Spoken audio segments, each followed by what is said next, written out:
On June the 7th, we started the Grand Arctic Adventure, 94 wonderful nights.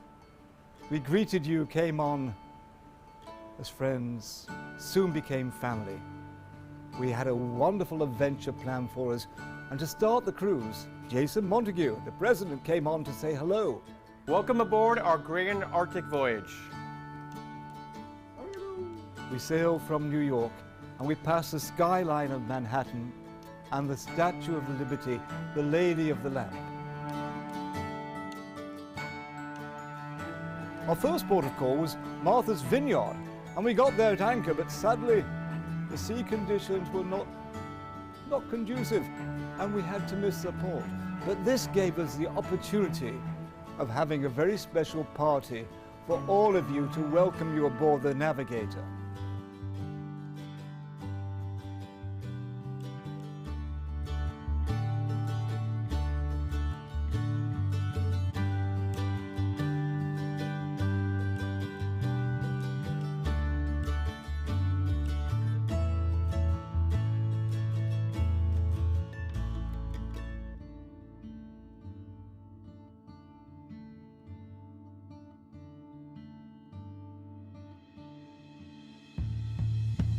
It was also the captain's birthday.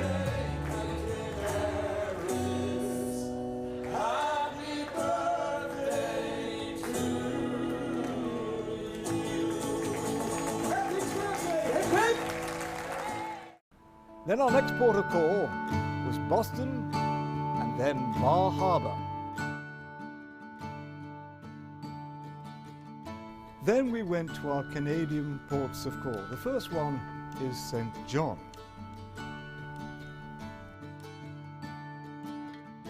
Halifax. Halifax is an amazing place to visit. Sydney.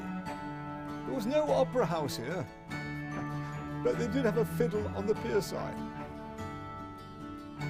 Our next port was Newfoundland. Then we were told that sadly we couldn't go to Greenland because of the rough seas and also icebergs in Iceberg Alley. So we went to a brand new port of call for us. This was Saint-Pierre. Now actually it's a part of France, not Canada. And not many people go there. So we had 4 sea days as we crossed over to Iceland. And on the days, George and Mary Duver became Commodores. Once we reached Iceland, our port, a new one for us, was Akureyri.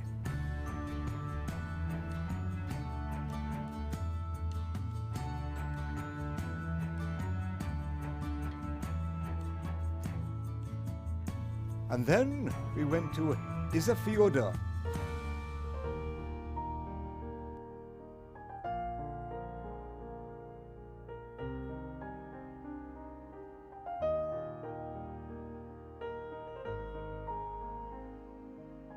And then Reykjavik.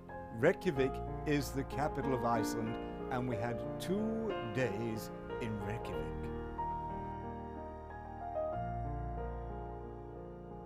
On this cruise, we saw Miss Mrs. Cabelli and Miss Mrs. Silverman receive their diamond pins. And on June 23rd, we left Reykjavik, and we went straight then to the Faroes. We had a really bumpy ride, 2 days at sea, and we got to the Faroe Islands. We couldn't see very much, it was foggy. But that evening we had a great family dinner.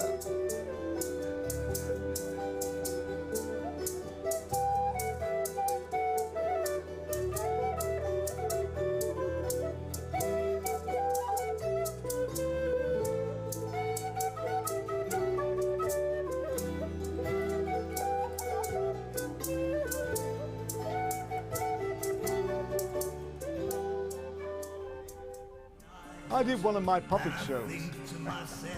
Here I am. What a wonderful world. Then on to the UK ports of call, visiting Kirkwall.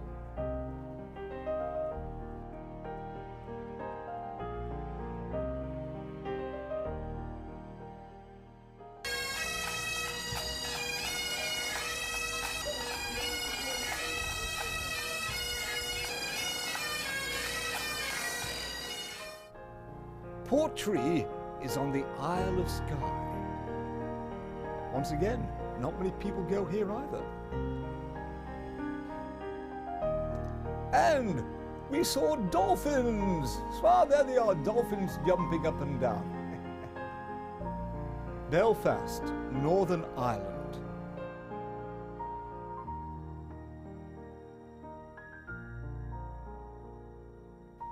And then across, back to Scotland for Greenock. This is the port for Glasgow. And leaving Greenock, we went to Dublin.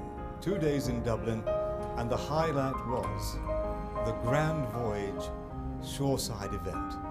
This was magnificent. Went to one of the oldest cathedrals in Dublin. There we were greeted by these drums.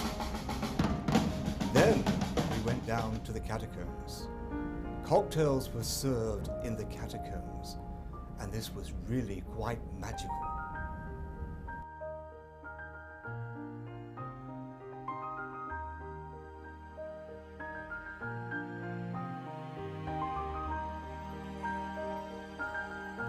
There we went to the cathedral itself.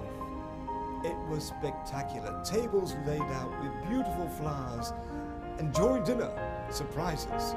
We had the Irish cloggers coming on and performing.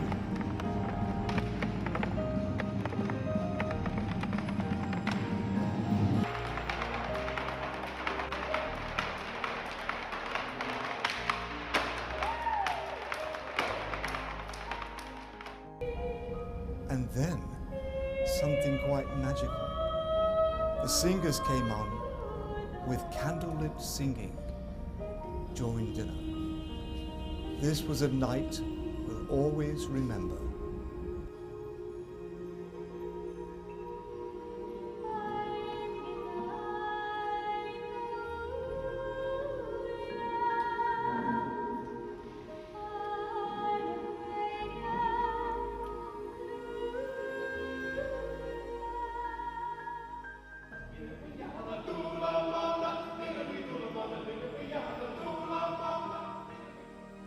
From there, across to England, Liverpool. Liverpool is the home of the Beatles. So on this night, we had to have the Beatles sail away party on deck.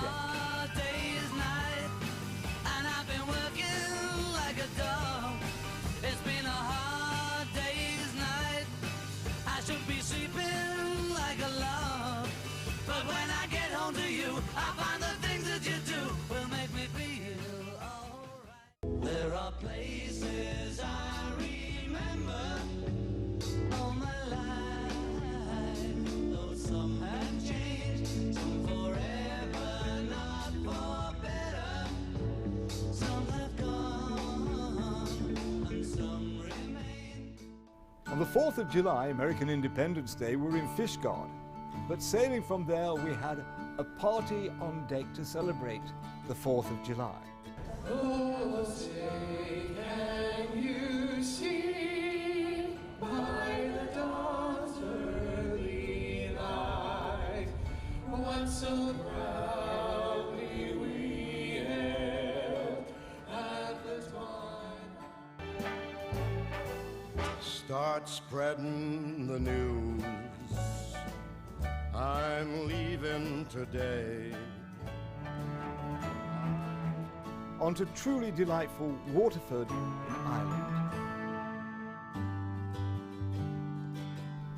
And then Portland, England, very close to Southampton, another beautiful part of the world.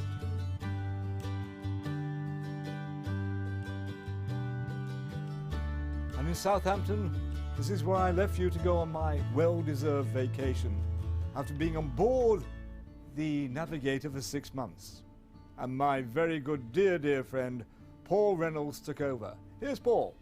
Thank you, Ray. And just like this wonderful footage of Stonehenge, not far from Southampton, Ray too is a national institution. And as we said, bon voyage, we wished Ray a very well-deserved and happy vacation in the Lake District.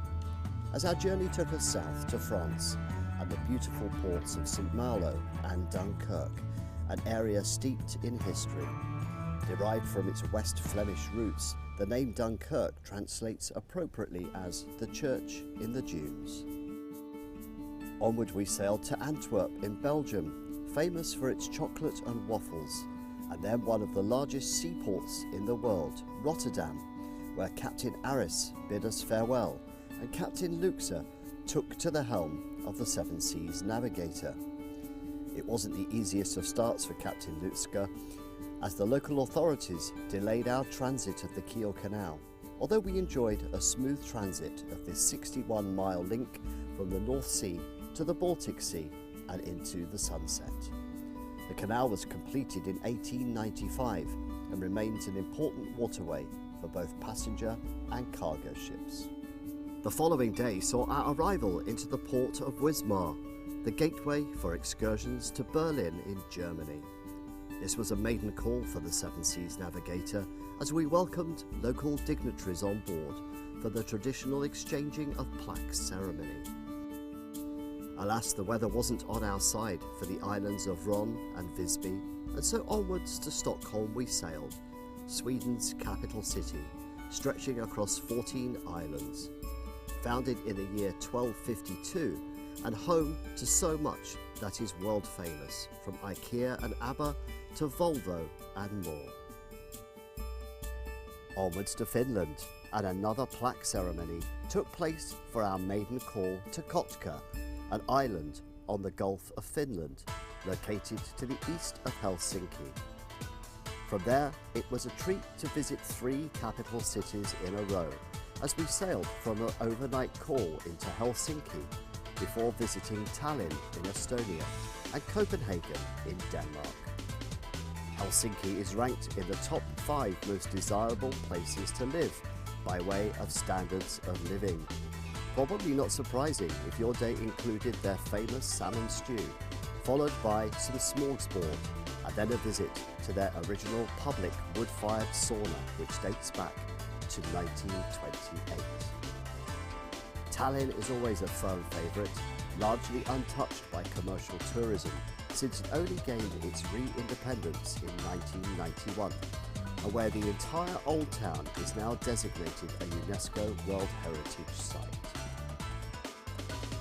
Copenhagen saw the start of our 4th segment of the Grand Voyage and the halfway point in our adventure from New York, being day 47, as we prepared to head north to the land of the midnight sun.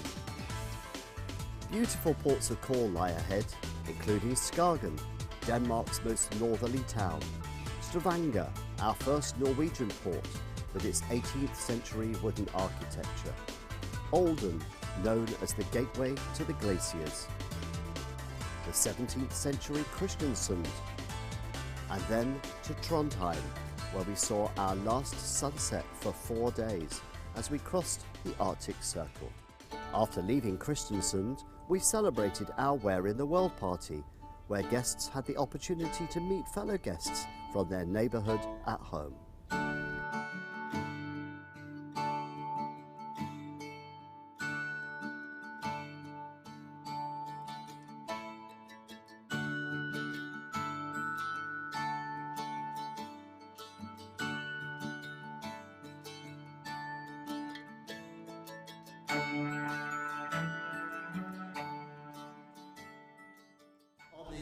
We celebrated the crossing of the Arctic Circle after leaving Trondheim with the traditional Blue Nose ceremony.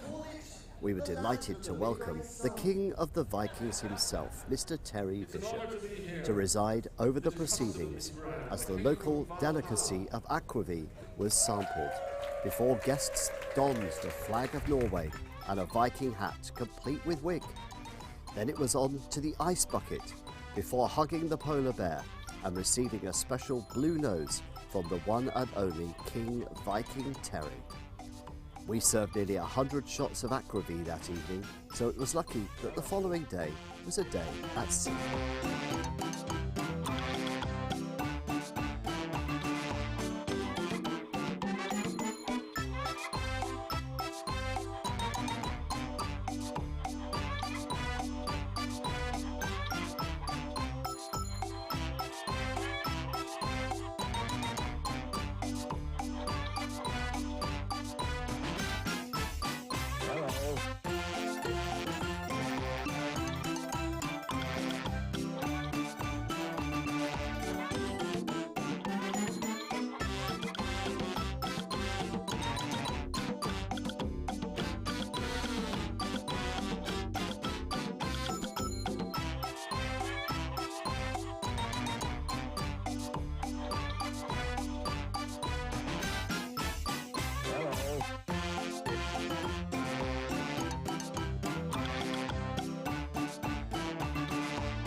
wasn't the smoothest of seas en route to Hammersfest and Honningsvåg, but we bid farewell to the month of July while cruising this remote Norwegian coastline where reindeer roam the outskirts of Hammerfest, and on to Honningsvåg, Norway's most northerly city, despite its population of only 2,500 people.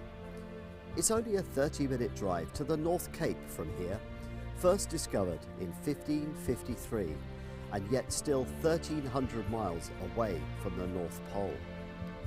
We reach 71 degrees north, where it stays dark for over 2 months of the year during winter.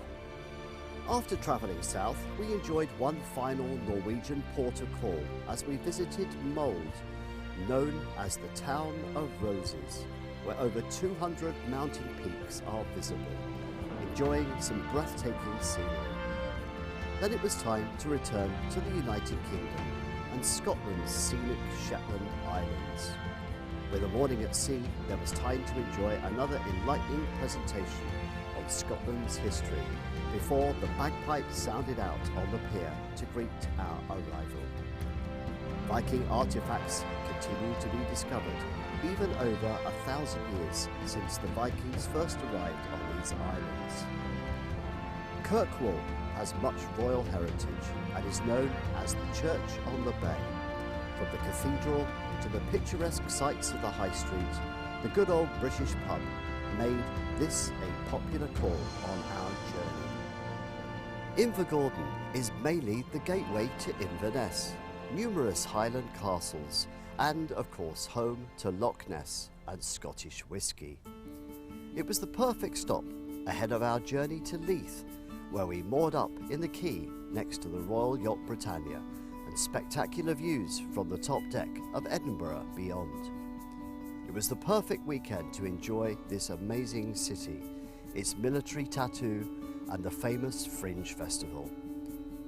Little did we realise though that a third front page of the daily passages would feature Edinburgh as our stay extended into Monday due to some high winds, making the transit of the Leith Loch challenging. And so, after a day at sea, cruising an idyllic and unusually calm North Sea, which almost resembled a lake, it was time for Zeebrugge in Belgium, the gateway of course to one of Belgium's special gems, the town of Bruges, one of Europe's best preserved medieval towns and a UNESCO World Heritage Site, dating back to the year 1240, when its famous belfry was completed. As this Grand Voyage segment drew to a close, we celebrated Regent's 30th anniversary with a special cocktail party ahead of the captain's farewell. Tulips, windmills, clogs, canals and thousands of bicycles. It could only be Amsterdam. The capital of the Netherlands was blazed with hot sunshine and clear blue skies. It was a treat to enjoy the city on our overnight call, docking within walking distance of the train station and the treasures which lie beyond. It was also time to bid farewell to some familiar navigator faces. Dear ladies and gentlemen, it has been a pleasure. It has been such a journey. As you know, Cedric and I, we'll be living in Amsterdam in a couple of days. So we just want to say bye-bye to you and enjoy the rest of your trip. Cedric. And also on my behalf, it's been an absolute pleasure sailing with you. We've been on many beautiful places. I hope you continue to enjoy your trip and the rest of the Grand Voyage, and I hope we will see each other again in the future. Once again, thank you very much. As we say in Italy, arrivederci, bye-bye, till the next time. Hello Navigator, and a big hello to all our Grand Arctic Adventure guests. I hope you had a lovely rest of your cruise, and I really do hope to sail with you again in the future. But a big goodbye from London. Woo-woo. Some welcome time at sea followed as our journey took us south to the British island of Guernsey and St. Peter Port, located just 20 miles off the French coast and the oldest settlement of the Channel Islands. It was another hot Sunday as our tender boats navigated a busy harbour in search of the local treats of fudge made with rich Guernsey cream. Another highlight awaited us the following day, as the calmness of the river Garonne took us to Bordeaux on some idyllic scenic sailing before passing under the Pont Jacques Bridge, which opened in 2013 and is named after the former mayor and Prime Minister of France. This once busy port for France originally exported coffee, sugar, cotton and even indigo, but nowadays is of course well known for its vineyards. Although no wine is actually produced within the city's limits, the region has countless wine growing successes and boasts over 7,000 beautiful chateaux. The Bay of Biscay kept up its reputation with a bumpy ride to the port of Ferrol as we reached our first Spanish destination, with its cathedral being reputed as the burial place for St. James the Apostle. Sailing the Atlantic Ocean, Porto was our first Portuguese stop, introducing us to one of Europe's oldest cities and the second largest in Portugal, and, as its name suggests, the origins of the world-famous port wine. Portugal's capital, Lisbon, never disappoints, with its 7 hills, food markets, incredible architecture, history, and its famous yellow trams. Its famous San Francisco Red Bridge provided the backdrop for our scenic sailing as we cruised past the statue of Christ, a replica of its counterpart in Rio de Janeiro and constructed in 1959 to face the one in Rio, standing as stretched out at 82 feet as it is high at 82 feet. Sailing into the Mediterranean, it was a joy to sail the Gibraltar Strait in daylight. A slightly worrying moment as the fog rolled in, but the sun soon shone through before we reached the spectacular Rock of Gibraltar, en route to Alicante and Barcelona. It seems that every time you set foot in the bustling city of Barcelona, that you discover another spectacular secret, always vibrant in colour, atmosphere and architecture. And so to our final segment, homeward bound to complete our circle back to New York, but not without visiting the sights of Cadiz, where its Atlantic coast was once the gateway for Christopher Columbus on one of his many voyages of discovery. As we followed in his footsteps, we enjoyed excursions to Seville and Gibraltar, as well as the golden beaches of Cadiz and the chance to enjoy copious amounts of local cheese. Portimao was one of many hidden gems as we returned to Portugal. Its quaint harbour and narrow estuary made us very welcome as the locals came out to greet us. Some of the coastal limestone features are regarded as the best in Europe, clinging to the rugged coastline with its bays of crystal clear blue waters. We started our Atlantic crossing in essence as we headed west to Funchal, the capital of Madeira. Its tropical landscape dates back to the 1420s and never disappoints, whether it's a stroll along its cobbled streets or a daring ride on its famous toboggan. 2 ports of call in the Azores became our farewell to Portugal. Located some 930 miles west of Lisbon, they mark the most westerly point of Europe and the start of 2,100 miles across the Atlantic before the shores of the United States are reached. The Azores are actually the tops of some of the tallest mountains on the planet, as measured from their base at the bottom of the ocean. They were first discovered by the Portuguese in the year 1427. Some 240,000 people now reside on the islands, despite their remote location. Our 4 days at sea to Bermuda allowed us to enjoy the 7 Seas Navigator as the calm seas and sunshine blessed our journey.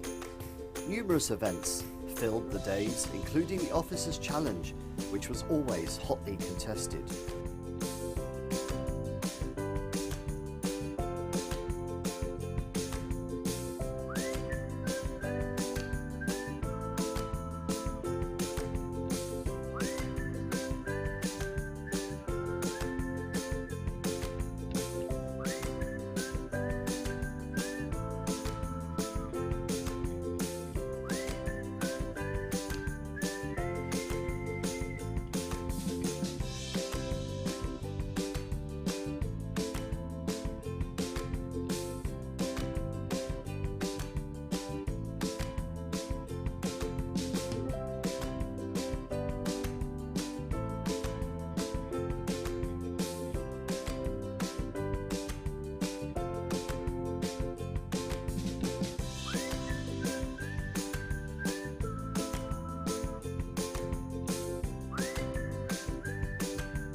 ship enjoyed another Where in the World party with over 400 guests on board to enjoy the crossing.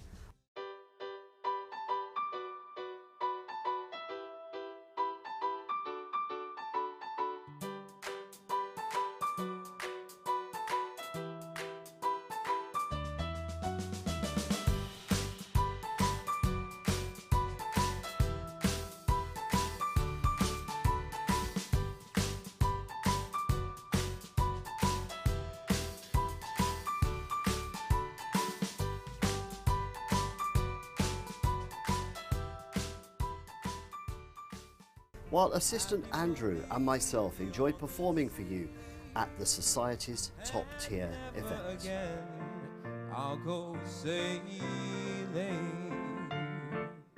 Now for the French version. Sing along if you know the words. La mer qu'on voit danser confond ces blancs moutons avec des anges si purs. La mer, bergère d'azur infinie. And so, after 4 wonderful days of smooth seas and even avoiding Hurricane Daniela, we reached Bermuda, entering St. George's through the narrow cut, only a little wider than the Seven Seas Navigator. And then, of course, we headed for our final destination of New York, but not before some fond farewells. Thank you for sailing with us. I truly hope you've enjoyed the grand voyage here on board the Seven Seas Navigator. I wish you a safe trip home, and I look forward to seeing you all somewhere soon on the high seas. Thank you again. Well, it's been amazing sailing with you all on this grand Arctic adventure. The grand voyage nearly complete, but such amazing memories. It's been a real pleasure to share at least some of it with you all the way from New York back to New York. Fantastic experience, amazing memories. Where better to do it than on Regent Seven Seas Cruises? New friendships been formed, and of course we have the opportunity, I am sure, to sail with you again in the future. But to all of our grand voyagers, thank you and a very safe bon voyage. Yes, indeed. It's been an absolute pleasure getting to know you all, and I do hope that we sail together again very soon on another Regent ship. All the best. Bon voyage. It's French, isn't it? Oui. It is indeed. It is. And ladies and gentlemen, for one final time, do check the daily passages carefully so you don't miss out on anything you would like to do, and indeed whatever you choose to do today. We hope you enjoy your day. Dear Grand Voyage guests, it's been a wonderful experience and an honor to be able to sail with you for those 94 days. I would like to thank you very, very much for all your love and appreciation, and I wish you to see you very soon in another voyage. It was so long that I started as a restaurant manager and ended up as a general oh, sorry, I meant food and beverage director. And thank you very much one more time on behalf of my team, and I hope to see you very, very soon. We love you all. Thank you. Dear Grand Voyage guests, I would like to thank you one more time for sailing with us 94 days from New York to New York, visiting the Canada, the Arctic, the North Europe, the Baltic, then going down south to the United Kingdom, France, and ending up the cruise even in the beautiful Mediterranean and Barcelona, and then crossing again together to Azores Islands, avoiding the hurricane and coming to Bermuda, and soon you will be leaving home again from New York. It was a pleasure to get to know you, and you will be deeply missed by all the crew on board, because we got so used to it on you, and it will be unusual not to see you around the ship. But we will be always there for you whenever you would like to join us again.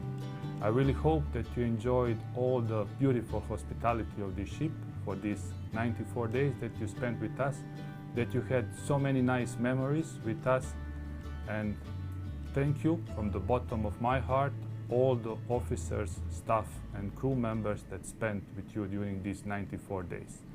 And don't forget, once you get back home, that 8888 it will not be the room service anymore, and 0 will not be the reception. and if you put the towel on the floor, the next day, unfortunately, it will be still there. But, like I said, we will be always here for you, and thank you one more time for sailing with us this grand voyage and enjoying together with us. Thank you. Thank you, Captain, and thanks to you, our loyal Grand Voyage guests on board the Seven Seas Navigator from June the 7th until September the 9th, where we visited 60 ports and sailed 18,200 miles, during which we were finally able to see the happy, smiling faces of the Seven Seas Navigator crew as we finally said goodbye to those masks on this epic Grand Arctic Adventure 2022.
Ladies and gentlemen, it is the crew of the Seven Seas Navigator.